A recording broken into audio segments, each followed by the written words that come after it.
Blog Talk Radio. And here we go.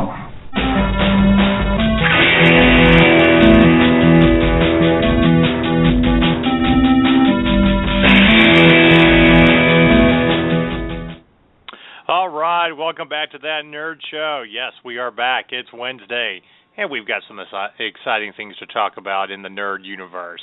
I'm one of your hosts, Marcus Blake, and with me, as always, is Brendan Smith. What's up, nerds? And a little bit later, we're going to have Chloe James back with us talking about movies turned into TV shows and vice versa, and doing a little bit of a review on the 12 Monkeys TV show that premiered on the SyFy channel about 3 weeks ago. Figured it'd be fun to have her back since she's the one covering it on her blog. But before we get to that, we do have lots of things to kind of talk about, little news items and stuff. So we're just going to start. And I apologize to the audience out there for clearing my throat. In case you are wondering, yes, it is now confirmed. The debate is over. Stormtroopers are not clones. I thought that was kind of an interesting little headline today in the news. 316 days until Star Wars. By the way, Lucasfilm quietly confirmed Stormtroopers aren't clones. And I didn't think there was much of a debate on that, actually, but apparently it's still raging on among Star Wars fans. I don't know why it's raging. Look, even if you apply any type of logic to the Star Wars universe, which I know is a tricky scenario, but Jango Fett, the original progenitor of the DNA, is dead. So the clones are eventually going to degenerate because the more and more generations you get out away from the original progenitor of the DNA, it's going to deteriorate. Now, so that would make sense. Now, the other thing is he's the emperor now, and clone armies are expensive. Why pay all that money to the Kaminoans when you can just conscript everybody? Hello, Roman legions. Yeah, it's pretty much been done by any big, empire. Yeah. Yeah. No pun intended here in Star Wars. Well, the article what better way to show that you're a proud and loyal member of the Empire, but to volunteer to serve in their forces. Would you like to know more? Yeah, especially when you get, when you have to get stationed on the ass end of space and have to deal with the small town feel, where all suspects are guilty. Otherwise, they wouldn't be guilty or suspect. No. Yes. So anyway, how this got confirmed is with some of the new books coming out, Star Wars: A New Dawn, which focuses on Kanan and Hera from Star Wars Rebels and how they first met. But it was in Chapter 22 where they basically said that as stormtroopers walk into a cantina, one of them had a female voice, and thus they got dropped this week. A little bit of a bombshell that, yes, stormtroopers aren't clones, and you can have female stormtroopers. So now remember, this is a few years before A New Hope, so here you go. Debate solved.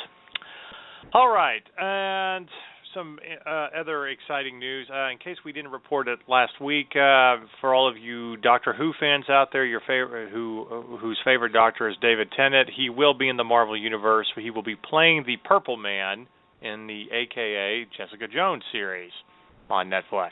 Mm-hmm. So that's the. Let's face it, pretty much anything David Tennant does, kind of like John Barrowman and Captain Jack, they're just going to be good. I don't think there's anything bad that they can do. So definitely like this casting. And we got to see the first trailer for Daredevil this week. And I don't know about you, Brendan. Really good. Yeah, I'm very, very excited. It looks I will be absolutely Netflixing amazing. that for 10 straight hours on April 10th. Yeah, don't be talking to us. That's what we're going to be doing. Customers, don't call me. Well, April 10th is a Friday, so I guess I'll be staying up all night. When I get off of work, I will go straight to come home, put Netflix up on the PS4, and then don't talk to me till about 5 in the morning. And there's worse things to do all night. So I don't disagree with this at all. And let me pull this little news item out. Okay, so Game of Thrones fans, this is actually kind of a cool little news item. We should report this. So the Mountain from Game of Thrones, remember the Mountain? Yeah. I know where you're going with this. Right. His name is Hathor Bjornsson, and I'm sure I'm mispronouncing the last name. He definitely is Scandinavian. He did actually prove himself this week to be a modern-day Viking and basically smashed a 1,000-year-old weightlifting record. And here's the story. Hathor won the title of World's Strongest Viking by taking 5 steps while carrying a 650-kilogram log, or for those of you that... Like 1,400 pounds. Right. That are off on your math. For the Americans out there, because we don't do the metric system. Yeah, 1,433 it's times pounds. It by 2. Yeah, it's just times it by 2.2. You'll be fine. Right, there you go. So, yeah, you have to imagine 1,400 pounds. I don't know of anybody that can do that, okay? Basically, I don't even know if Lou... Basically, he picked up one of those smart cars and took a stroll. That's a great analogy. Not that we don't like you, Lou Ferrigno, who played the original Hulk in the TV series. Yeah, this guy makes you look like a pussy. I'm just saying. His name, I read this today, his name, apparently his family was, they're big into Norse mythology and big into Viking tradition of sailing, because his name actually means sea, S-E-A, sea Thor. Well, I would believe it. So, Marvel, I'm just saying, you have a modern-day Viking here. I think we can throw him into the Thor movie somewhere. There's got to be a part for him. It's kind of an insult if you don't put him in there. So just anywhere. Yeah, pretty. Yeah. Yeah. Irony is probably get cast as an ice giant. Well, my hat's off to this guy. I mean, I'm Scandinavian and Irish on my father's side of the family. My great-grandparents came from Denmark back in the 20s. So I've been to these competitions before where you lift stuff, and yeah, we don't want to mess with you. If I see you in a dark alley, I'm just going to give you everything, including my clothes. Well, I already saw what he did to the Red Viper. I'm just going to run like hell. So, also, a little bit of comic book news, which led to a really, really funny article by IGN, and I want to thank those guys for putting this out there. But Superman got a new power this week in the comic books, in the New 52. And, of course, again, led to a list of the 15 wackiest superpowers that Superman ever had, which I didn't even remember half of these, and just had a very nice chuckle. And I'll be honest with you, I don't completely understand what the new superpower is. He's like so strong he can become the sun or something. They were trying to explain it in an article, and I just didn't really get it. Did you understand it? Didn't even bother to read it. You know my feelings on Superman for the most part. I know, but anyway, apparently he's more powerful than, not being able to be killed or age. So he has a new superpower, which I don't think is that big of a deal, but it is kind of fun to go back and look at some of the wackier superpowers. Like he had super math skills for a while in the comic books, super weaving skills. A beautiful mind, I'm not Superman kidding. edition. Right. Super dancing skills. That was obviously in the 60s. And of course, Superman 2 introduced us to super kissing skills. He can basically kiss you and make you lose your memory. Because he's Superman. super dancing. So in the 60s, he was super groovy, huh? I guess. Apparently, Superfly had nothing on Superman. I did. While you were talking about casting the Mountain, by the way, I did come up with a great idea for that. Just popped into my head. Since they're trying to redo the Highlander, he would be perfect for the Kurgan. Oh, yes. That would be awesome. So anyway, moving on. Random thought just popped in there. Had to get it out. Right. This is our version of coffee talk. Talks among yourselves. Yeah. The Mount would be good as the Kurgan. Yeah, I know. I can't do Linda Richmond as good as Mike Myers, but that's okay. So, of course, Arrow came back this week. He, came back to save his city, and that was a good thing. I haven't seen it yet. I was at work, so don't tell me about it yet. I'm not saying anything. Although I have seen The Flash. The Flash last night was good. Yeah. Well, it's turning out to be really good. To begin with, there was one more news item. Oh yeah.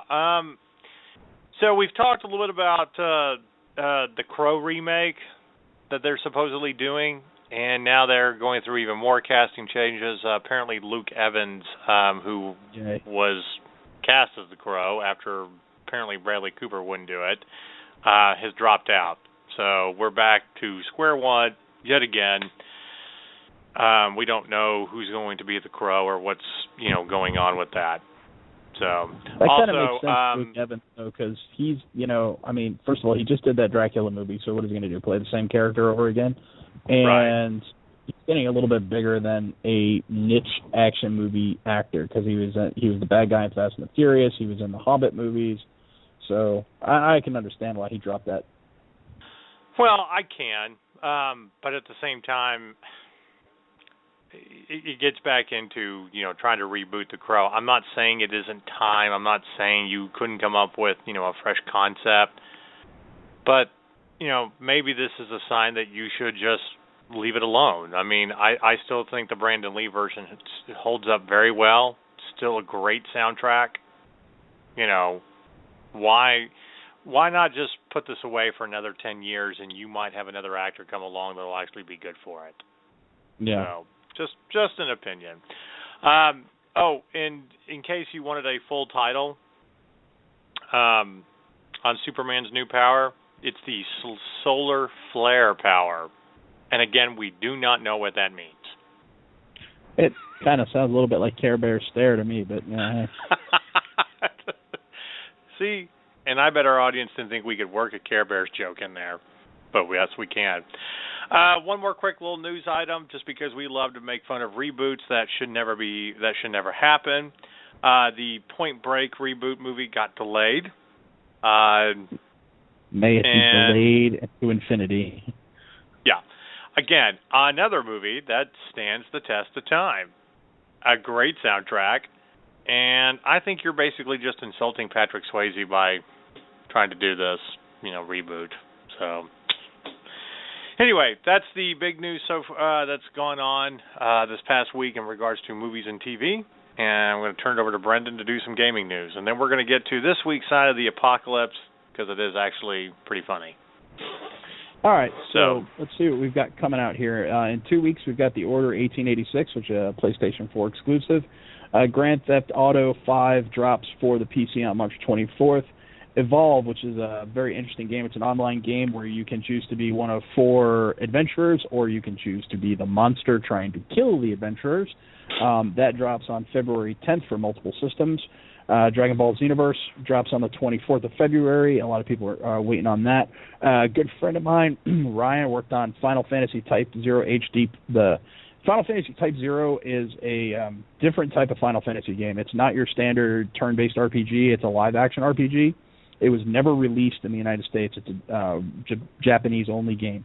They have done an HD reboot, which a friend of mine worked on, and he married a Japanese girl, moved over to Japan, got a job at a video game company, and his company was chosen to actually make this HD remake for Square Enix. So that game is coming to the United States for the first time. It releases on St. Patrick's Day. And it'll probably be the only live-action Final Fantasy game you will ever play. So if you want to play something a little bit different in the Final Fantasy genre, universe, whatever you want to call it, make sure you check that one out. Neverwinter, the MMO from, I think, Obsidian. I might be wrong there, but it's the D&D MMO set in D&D 4th edition and in and around the town of Neverwinter. It's been very successful on the PC as a free-to-play MMO. It is now coming to the Xbox One. It is listed as March. We don't have a definitive date. Bloodborne from Software, who gave us Dark Souls, that drops on March 24th. That is a PlayStation exclusive. Project Cars comes out March 17th, and Battlefield Hardline, which is a new game in the Battlefield series, also comes out St. Patrick's Day, and that one is a little bit different because instead of being military-focused, it's cops and robbers. There is a storyline where you play a cop, but there's also what really everybody's waiting for is the online mode where you can either choose to be a cop or choose to be a robber, and it's just one big game of cops and robbers like when we were kids. So that looks really, really interesting. And coming up in April, we've got Mortal Kombat X, which if you want to see the funniest damn segment on gaming I have ever seen in my life, I damn near peed myself. Take yourself to YouTube, look up Conan O'Brien, Clueless Gamer. He does a segment where he basically is a clueless gamer. Well, this segment was before the Super Bowl, and it was playing Mortal Kombat X with Rob Gronkowski of the Patriots and Marshawn Lynch of the Seattle Seahawks. And it is fucking hysterical. First off, the reaction to Cassie Cage doing her father Johnny Cage's split punch to a female as they zoom in on the Falcon punch, yeah, that was priceless. And then there is one specific fatality that is so gross that Marshawn Lynch gets up and walks out. So he's like, man, I ain't trying to see that.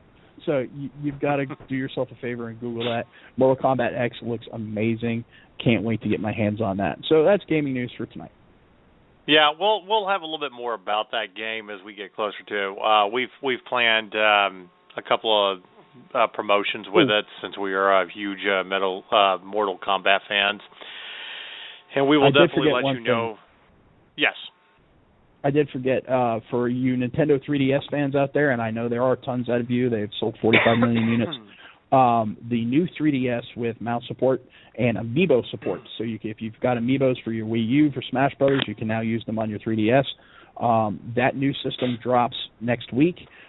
It does come bundled with, you can get it in black or red, or you can get a gold bundle with you would have been able to get a gold bundle with Majora's Mask or a silver bundle with Monster Hunter 4, but they are all sold out. So you're stuck with either a black bundle, a red bundle, or paying through your ass on eBay. Sorry. Yay! That's hard to sound a little bit excited about that, but no. Can't do it. The new 3DS actually looks pretty cool because on some of those games, first of all, there's a slider on it. So if you're like me and you have astigmatism and 3D just makes you want to puke, there's a slider on it. You can turn 3D off. And the other thing is they've got enhanced 3D now. So if you turn the screen, if you're not looking directly on it at the proper angle, you still get the 3D depth for those people who like it. And then, of course, you only had one stick on the old 3D, but now with the stick and the old mouse button like you used to have on the old laptops, you have a lot more control, and it's easier to control the camera on some games, so it makes things a lot easier. And then, of course, the Amiibo support for people who are playing Smash Brothers and want to use their Amiibos from their Wii U. It's all really good upgrades. It's not actually just, hey, we're going to produce another 3DS because we want to make more money. It's because they listen to a lot of the feedback from their fans and actually put together a good product. So, yeah. Exciting. Yeah, like I said, we'll let you know more about some of the stuff we've got coming up with Mortal Kombat this year. So, and Evolve looks very interesting to me. I haven't upgraded to the PS4 yet. I'm not that hardcore of a gamer, but and it kind of disappoints me that that's only going to be PS4. But it does look very interesting. So I can't wait to see what some of our bloggers review about it. All right, so before we get to this week's Sign of the Apocalypse, while we are not a sports show, we do at least have to talk about this because it does have a nerd theme. We do we do talk about sports a little bit, especially when we make jokes about our favorite sports teams in relation to video games and stuff. But I'm sure our audience knows that Brendan is from the Boston area and a Patriots fan, and the Patriots won the Super Bowl and everything. But probably the best thing about the Super Bowl was the Twitter bet between Chris Pratt and Chris Evans, and Pratt was a Seahawks fan and Evans was going for the Patriots, and whoever lost had to show up in the winning city's town and go to a hospital dressed up as their Marvel character, and of course Pratt had to do that dressed up as Star-Lord. But what actually turned out between just the fun between all the Twitter rants and taunts between each other was they ended up both showing up in Boston together in costume. Yeah, they went to a children's hospital, yeah. Yeah, which made it even better. But the photo bombs of them at the Super Bowl and the stuff back and forth, maybe it was for publicity, but I do generally believe that these guys are, love what they do, love being superheroes, and just really had a lot of fun doing it. And if you're going to throw that into a mix with sports, you couldn't have done something any better. So, from that nerd show, my hat's off to both of you for what you did. It definitely made things a lot more entertaining, and kudos to you for showing up at Children's Hospital dressed as your Marvel characters together, despite who won or lost. But to me, that was probably the best part about the Super Bowl than anything else, besides who won or lost. So, got to give props to both of those guys. So, all right, this week's Son of the Apocalypse, and this does have to do with the Marvel Universe too. So, I realize that if you're a hardcore fan. Hold up one second. Chloe, are you with us? I am still with you. Okay. Hey. We're going to do this week's Son of the Apocalypse, and then we're going to jump right into our topic. So, Sweet. But anyway, Exciting this week's Son of the Apocalypse. Yeah, speaking about Marvel, I understand if you're a fan and you really like a villain and, and stuff, and this is why cosplay was invented. But this goes out to stupidity, to Henry Damon, who at 37, who lives in Caracas, Venezuela, who loved the Red Skull so much that he decided to have plastic surgery to look like the Red Skull, including... Oh, wow. Yeah. So, you know how really dumb pretty women get a nose job to, improve upon their nose? Yeah. He took his nose off to look like the Red Skull, and he got forehead implants. Yeah. So I hope that's something he'll want to do for the rest of his life, I guess. He'll also have to have a nose donor. I have a couple observations about this. Number one, he really doesn't even look like the Red Skull. It's a terrible job. So you already failed there. Number two, I'd like to point out that you just made yourself look like a character who was a senior member of the Third Reich. You might as well have had surgery, plastic surgery, to make yourself look like Hitler. Okay? Yeah. Well, a fictional character of the Third Reich, but still, sheesh. But it's still, it's freaking ridiculous. And beyond that, sir, I really hope that you're impotent, because you're never getting laid again anyway. Right. I'm waiting for the other part of this article because this is the best part. He is married with children. And I'm hearing Good job as a parent. You've just scarred your children for life. Yes, it's cool if a dad dresses up as a Jedi Knight or even Darth Vader and has a lightsaber duel with you. But to make it permanent, I mean, it's like being a crippled person and say, you know what, I don't want to get these fancy gadgets that'll make my life easier. I'm going to be a cripple on a respirator. Let's be Darth Vader permanently. No. You know, if his son shoots him with a .45, his defense can be, "I was just playing Captain America." Yeah. Here in just America, get the serum instead, be Captain America. I mean, well, honestly, if I was on the jury, I'd vote to acquit.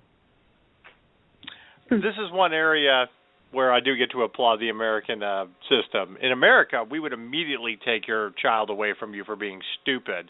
Apparently, in Venezuela, they don't really care. I don't know. Yeah. Yeah. So, this week's Sound of the Apocalypse. If Darwinism proves to be right, you shouldn't be around too much longer because the stupid will be punished. So, and I want to meet the doctor who agreed to this. I mean, honestly, come on. Isn't that a form of malpractice? It's got to be. Oh, wait. But then, this is Venezuela. Again, what if he actually wants to be a supervillain? Like, maybe he has actual plans of, forming a supervillain. Yeah. If there's anybody that's going to be on a watch list, this guy belongs on one now. Oh, yeah. So, all right. Interesting. Okay, so for all of our fans out there that looked at our title, why movies are turned into TV shows and TV shows turned into movies, we decided to take an in-depth look at the latest craze of adapting movies into TV shows. And I think sometimes it can work, sometimes it can't. I will say this, I think that's a better idea than taking beloved movies and turning them into musicals. I think Lion King, the movie, was okay, and it didn't need to be a musical, but, hey, what do I know? I don't do Broadway. But, it seems like Hollywood yet again doesn't really have any great ideas. So, you know what, that movie made some money. We can kind of reboot it into a TV show and see if this is going to work. Mm-hmm. And sometimes I might agree, and sometimes I just kind of like, unless the TV show is carrying on the story beyond the main character, of it. Like, the librarian, right. If you're doing something that's kind of like filler and it is tying into the whole cinematic universe, that's a good thing. Whether you like Agents of S.H.I.E.L.D. or not, how they tie into everything is pretty cool. But, the librarian movies with Noah Wyle, I mean, those, while they're TV movies, they're movies, okay? Having a show about the librarians and having new characters that kind of take the story into a different direction besides, Noah Wyle being the sole character, that makes sense. And I get that. But I got to tell you, I mean, I'm kind of wincing a little bit when I hear, like, Minority Report is going to be made into a TV show. I haven't heard that one yet. I thought I've researched them. Yeah. But, Hannibal is actually one of the better shows on NBC. Was cast very well. I don't think anybody's ever going to truly be as sinister as, Anthony Hopkins as Hannibal Lecter, but Mads Mikkelsen has done an incredible job. Mm-hmm. But so I think the question is, once it's already a story, whether it's movie or TV, can you make it better in any way than, the previous, however it was created? And we're going to start with 12 Monkeys, since that's actually the new show that just came out. We're about 3 episodes in, and you're covering it. So, Chloe, what do you think of 12 Monkeys so far as a TV series? Not too shabby at all so far. Like, I'm actually pretty pleased with it. It's totally gone into, like, a new direction from the movie. It's definitely not rehashing the same story, for sure. But, of course, like, as I was mentioning in my review of the pilot of it, like, could he really do a show in the style of Terry Gilliam? I hope not, but and not thinking against Terry Gilliam. Actually, I love him as a director, but he's a movie director for sure. Right. Yeah. I don't need a weekly acid trip to try to understand his storyline. That's more one of an 2-hour event movie every kind once of in a while is good. thing. Yeah. But yeah, because like you know, it's told like it's still told like out of, I won't say out of sequence, but like they definitely throw you in there, and yeah, they just kind of like let you just kind of catch up a little bit here and there. Sort of the format I've noticed in a few years in a lot of other dramas, they just kind of throw you in there and then see how you feel after that. But yeah, I'm actually pretty pleased with it so far. I haven't hated it. I mean, I'm watching it. Of course, my biggest complaint will be if, and I know SyFy doesn't do this. It's only major TV networks that do this, but trying to stretch it out for 22 episodes, I don't think you can really do that. Adding worthless filler that like. Right, I think 13 good episodes. This could be avoided if characters were smarter. Right, 13 good episodes will be fine. I've been, kind of going back and looking at comparing the cast. First of all, one of the things that I love about the movie is, again, I think it's a very underrated performance with Brad Pitt. I don't think that people gave him enough credit for how good he... Do what? Was he nominated? He got nominated. I'm pretty sure he was at least nominated. I don't think he won, but I'm pretty sure he might have been nominated for that. Quote me. It's been a while. Well, but, he was kind of young and still the pretty boy and all of that. So they're not going to look at him. He's actually done a lot of great movies. And Brendan and I always talk about The Devil's Own because he's one of the few actors American actors that with an Irish accent that was actually spot on, So, you have him, and I still like his character a lot better in the movie compared to what they're doing with the girl in the series. I don't know how I feel if Aaron Stanford is playing Cole is any better than Bruce Willis. Are you not a fan of Bruce Willis, or are you just kind of neutral on I'm indifferent with Bruce Willis. Okay, indifferent. You know what? Yeah.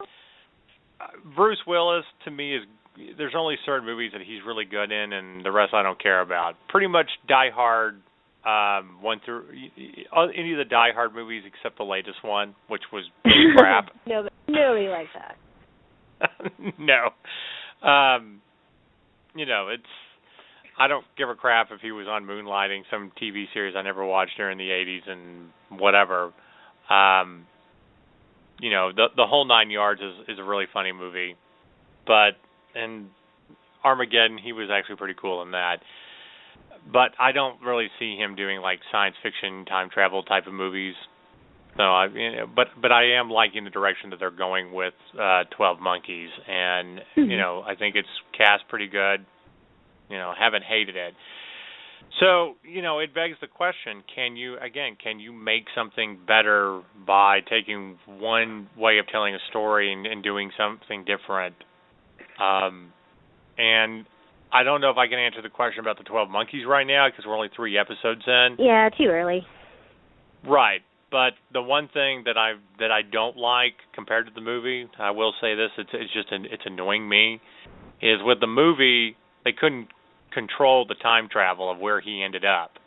I mean, it was just by accident. Like, he could end up completely naked in a trench in World War I. World War I, yeah. Right, but they seem to have mastered. We can get the exact time and day. Like, what is this? Back to the Future? We've learned anything. Did you see it? Yeah, I'm sorry. I haven't heard anything mentioned about the flux capacitor in their time travel, so I don't think it's going to be entirely accurate. That's annoying me. Hey, this is the year 2015. We should have a flying DeLorean. Thank you. But we do have a hoverboard. Yeah. Doesn't work real well, but we're getting there. So, here's a question that I want to ask. If we're going to take movies and we're going to turn them into TV series, before we actually talk about TV series turned into movies, what are some stories that you think would actually be good into a TV series, as a movie that you can explore? Specifics? Yeah, okay, I mean, like gosh, if you everything I know, everything I love has already been kind of like turned into stuff already. It's just so hard. Like I can.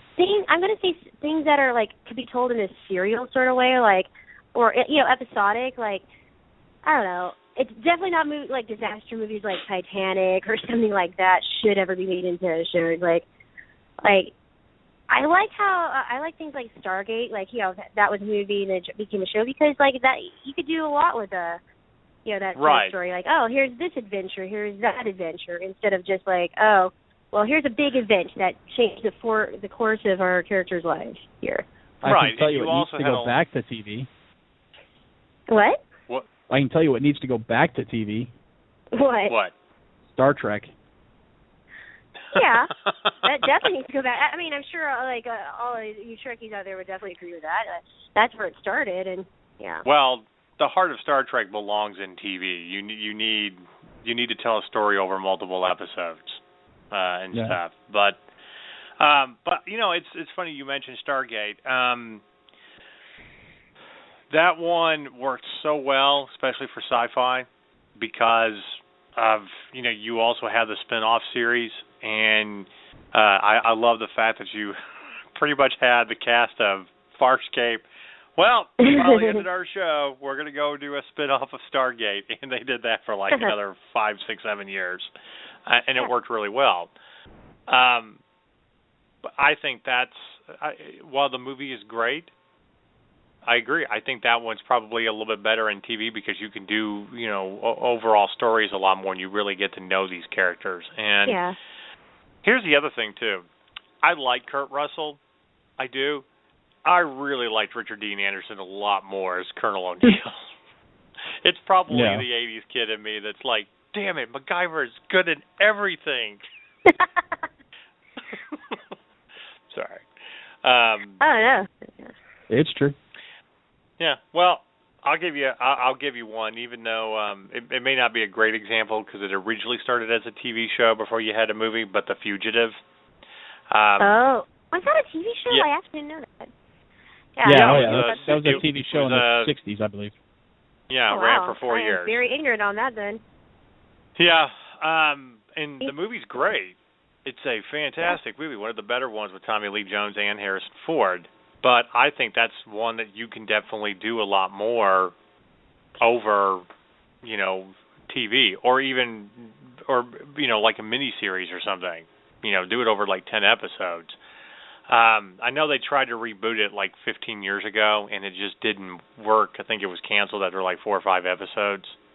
And I think it was probably too close to the movie having been out that, the cast on TV wasn't going to be good enough, to compare to Harrison Ford and Tommy Lee Jones.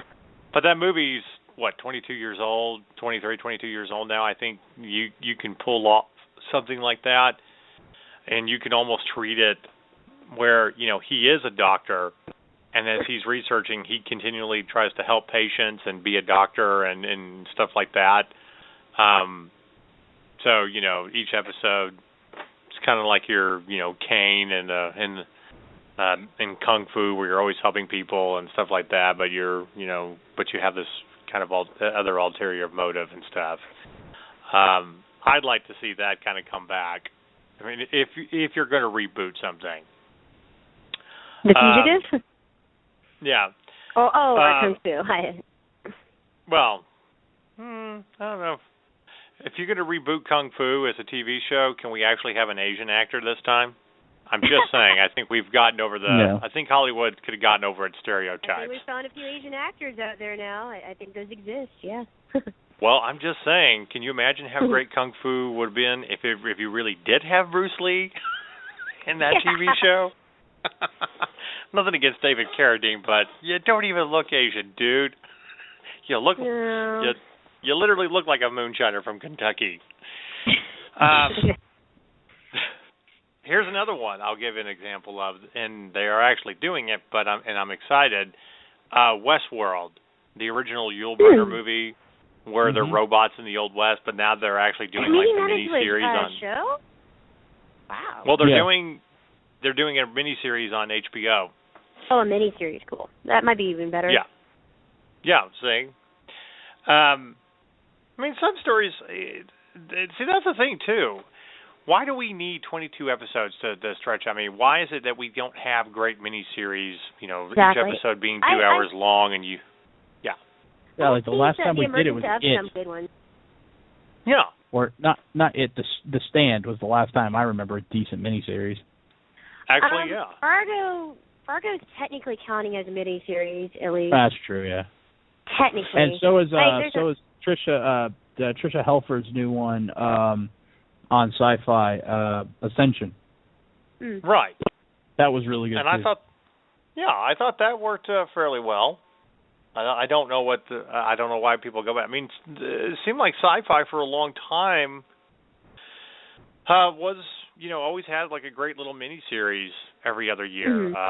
They had, what was it, Tin Men, with Zooey Deschanel and Neil Donahue or something. I don't forget his last name. I always remember him from Star Trek First Contact and Band of Brothers. The Lost Room, very underrated one, which is about 10 years old now. So, let's have these great big episodes.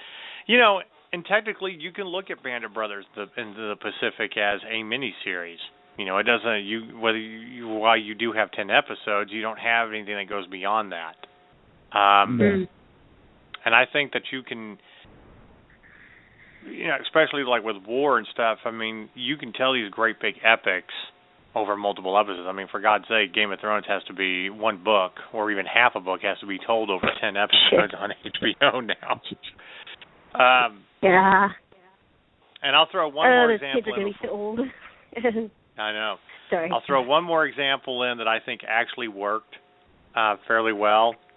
And the Sarah Connor Chronicles. Terminator, the Sarah Connor Chronicles. Yeah. Turned out, That's one I actually would have had a lot of doubt about too. Like, Terminator, they're epic, awesome movies. You want it to be a movie experience, not a show experience. But yeah, it worked. Well, Brian Austin Green didn't seem so lame. He actually acted like a tough guy. It did kind of fit within the story, even though it screwed up the timeline, like Terminator always does. You had Summer Glau as a Terminator, and she was awesome. Very good cast. So it's just... Yeah, that got canceled before its time. Fox. Yeah. It's Fox. Well... you end it such a where love-hate he basically relationship with that network. Yeah, well, you end it basically where he travels back into the future to see what happened. You're like, so this is it? Did we just screw up the timeline again, and now he's going to become a hero? Well, what's going on here? They created the new timeline for the new movie that's coming out, which I'm kind of actually excited about. We will actually. I think we're going to have to do a promo night for Terminator, even though the movie may or may not be very good, because it seems. I don't know. I thought it looked pretty good. Well, it looks pretty good. I'm not saying it doesn't look good. I like the cast. However, the last two movies. We really haven't had a very good Terminator movie since Terminator 2. Yeah. If nothing else, it should be rather cathartic for Maria Shriver, as she'll get to see her husband shoot himself. Nice. But is there like any other movie that you think would actually would make a great TV series if you did it, even just 10 to 13 episodes? What's weird? Like, this is so dorky little kid of me to probably say this, but take the Harry Potter universe and make a show around like a couple of kids in that aren't Harry Potter, Like, I actually, again, I know this is such a little dorky kid thing for me to want, but I actually would like to, just to see a slice of life kind of sort of story around Hogwarts. It'd be kind of fun. I think you could do some prequels. Yeah, I think you can do some prequels that lead into the overall story. But, but that's it such doesn't a have vast... to be about Harry Potter. It could be about other kid wizards, I Right. I think that there is some movies and books movies that are based off of books that if you applied them to the HBO Game of Thrones formats would greatly benefit from going to really TV show, and that's Tom Clancy novels. And the Jack Ryan stories, because basically Game of Thrones is essentially George R. R. Martin's story is basically Tom Clancy's writing style put towards the fantasy genre, because you have a bunch of different storylines that all intertwine eventually, and that's really what Clancy does. Clancy has all these different strings that finally come together to form one cohesive story if you stay with it long enough. And the movies have just done a terrible for them. Well, okay, the first three were good. The fourth one with Ben Affleck was awful, and I didn't even bother seeing the one with Chris Pine, even though I can watch it for free on Netflix. So, I haven't felt the need to waste 2 hours of my life beating my head into my desk. So, I really think if you take Clancy's books and have a similar development team behind them, and if not HBO or Starz or Showtime, then put it on like FX, because they've done such a good job over the years with S.H.I.E.L.D. and Sons of Anarchy and Justified and and Rescue Me. FX has just done a great job with really adult television. I think the Jack Ryan universe would be fantastic in that format. Right. Yeah, I could definitely see that. I won't argue there. I agree. I mean, just because of how long Tom Clancy stuff is, if you really wanted to do the Summer of All Fears book, to me that you can definitely do that as a 10-episode miniseries, if not more episodes. I mean, just because there's so much that goes into it. And basically everything after that just picks up right after another. Executive Orders picks up immediately after the end of Sum of All Fears, that's Dead of Honor. I'm sorry, but you go from Son of All Fears to Dead of Honor, and then literally at the end of Dead of Honor, Jack's sitting looking out a window, looking at the Capitol building burn, and the very first sentence of Executive Orders is Jack turns around from the window. So. Yeah. If you're, and the thing is, you can update it for more modern, technology. But at the same time, I think that's old, like the Americans. Or you could do what the Americans do and leave it period piece, leave it in the Cold War. Exactly. You can do that, and then if you do it long enough, then you can get into Jack Ryan Jr. and modern day espionage in the two generations and how it works. That actually kind of makes me think now. Do you think James Bond would be a good series, perhaps, for television, or should we leave him as movies? No, that should stay as a movie, because that's not about James Bond. Look, James Bond is. I love James Bond, so don't take this the wrong way. I'm a huge Bond fan, but me too. It's the cartoonish side of spy novels. It's cartoony action. It's over the top. Where Tom Clancy, his stuff is very grounded in reality. There are a lot of people out there who suspect and have thought that Clancy had sources that he really shouldn't have had, because a lot of his stuff was way too close to the mark. And speaking from the point of view of somebody who's read all of his books and spent 7 years in the Naval Intelligence Services, he really was really close to the mark on a lot of things. A non-classified case in point I can bring up for you is the fact that his book, Dead of Honor, predicted the use of an airplane as a terrorist implement to destroy a building 6 years before 9/11. Somebody flies a book. This is very grounded in reality. So, and it's, like I said, it's very in-depth plots with lots of characters and lots of plot lines. So I think that's why, like Game of Thrones, it lends itself to that 10-episode style for each book, or 20 in the case of certain books. But James Bond is very much about, doing one very big, just crazy story at a time. Now, something similar that has worked pretty well is The Transporter with Chris Vance taking over the Jason Statham role, and they turned that into a serialized show in France, and it's being shown here on TNT. And that actually has done pretty well, just because with The Transporter, everything starts about him just transporting a package. So it's not like, mission from the Queen, go save the world. I just think that the scope of Bond's missions are so grandiose that you can't do them in a serialized nature. It kind of requires one big bombastic performance. Well, and here's the other thing too. I think you can get great writers to continue writing Bond books, and I think you can develop movies based off of those books.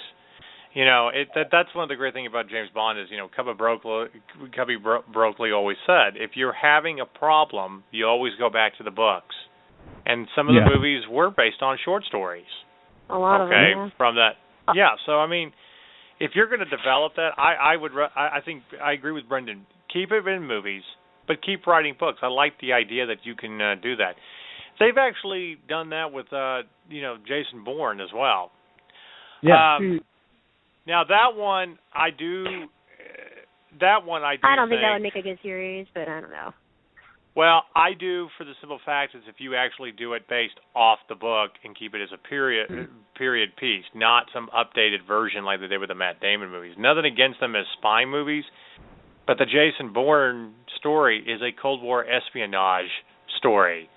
He's basically not even a real assassin. He's a plant to draw out another assassin. Okay? And, I mean, if you like espionage, go back and to all the fans, actually go back and read the Ludlum trilogy. It's incredible. But you can actually, that one I think would actually probably be for a period piece. So I'm going to flip the tables here since we've got about 8 minutes left. Out of TV shows that have been developed into movies, and we're going to start with you, Chloe, do you think there's actually been any good movies based off of TV shows? I'm drawing a blank. I know there are a lot, and I just have to think. And if you say the Dukes of Hazzard movie, you're just wrong. No. I'm sorry. I've got one. Yeah, you say yours. I know what. I already know what Brendan's going to say. I know what I'd like it to but be I'll made let Brendan into say movies, it. Yeah. Okay, go for it. The A-Team. Yeah. Oh yeah, the A-Team. And honestly, it sucked that it hasn't gotten a sequel yet. But it didn't do so well, did it? The A-Team. It did. It wasn't a bust, but it wasn't a major hit either. And it was partly because they didn't really advertise it that much, and partly because of the time of year it came out. It came out in like February. Right. It wasn't. I got to check that, but it wasn't really given a summer blockbuster. Wasn't that movie? I've only seen parts of it. I've been bad about that, but wasn't it kind of sort of making fun of itself though, in a way, or do I? It kind of threw a little, they had quite a few jokes as throwback to the TV show. They really did. I mean, some of the campiness and all that. But and that's actually, that'll lead me into my answers, but then actually, you finish. Well, see, I agree. I mean, to me, that's probably the best one because, I mean, there were a lot of nods. It was campy. Bradley Cooper completely surprised me about how good he was as Face. The guy playing Murdoch was incredible. Charlton Copley was dead on. Yeah. When he ever jumped on the helicopter rotor blade and you spin me right round. I know. It just, there were so many things about that movie and Quentin Rampage. He actually surprised me. Right. So you knew Liam Neeson was going to be good. Yeah, the thing that pissed me off about the movie, and this is just a real nitpick, but you couldn't get the guy who originally played Hannibal to do a cameo because, unfortunately, George Papard passed away. But they did get Dwight Schultz and Dirk Benedict to do cameos, and then they cut both of the cameos from the films. And you had all these throwbacks to the originals, and you cut both of the cameos from the theatrical release. I was pissed. But it did make $67 million more than its budget. Its budget was $110, and it made $177. So, it did pretty good. Well, it just, I guess. All right. I agree. To me, that's the best one. But I'm going to go as far as to say is, the Dukes of Hazzard movie was not really that good. Good one time or whatever. Anyway, but I'm a huge Michael Mann fan, and I thought his version of Miami Vice was actually really good. It was not the TV show at all, because the TV show was kind of over the top. It was totally 80s and, really fit into what the drug culture was in Miami at that time. Michael Mann's films are always darker, hence Heat, okay? But I thought it was actually good. I thought everybody did a great job in it, for what it was as a film.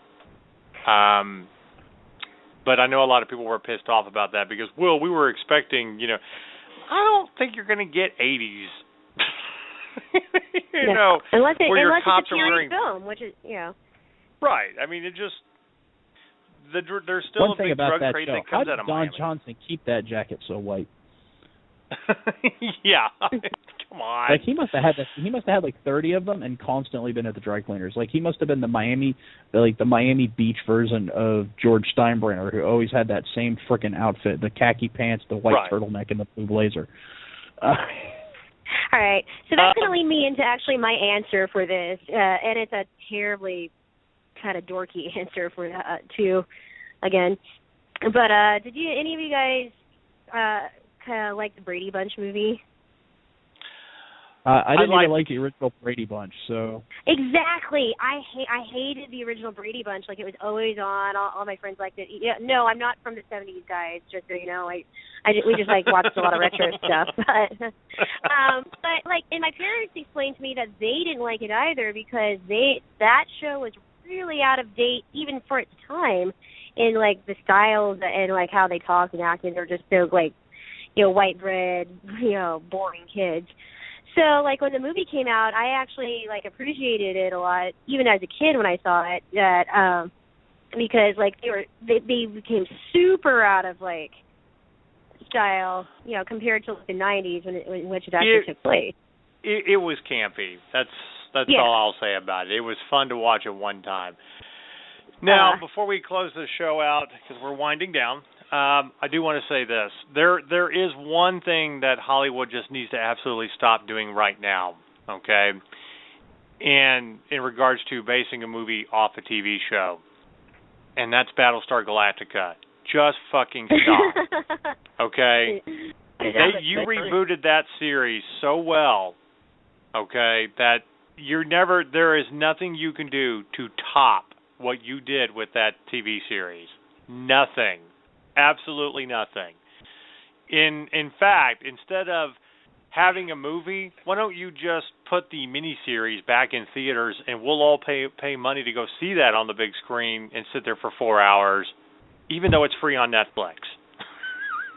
Because, again, there's nothing you can do that's going to make the movie version will never be the TV series.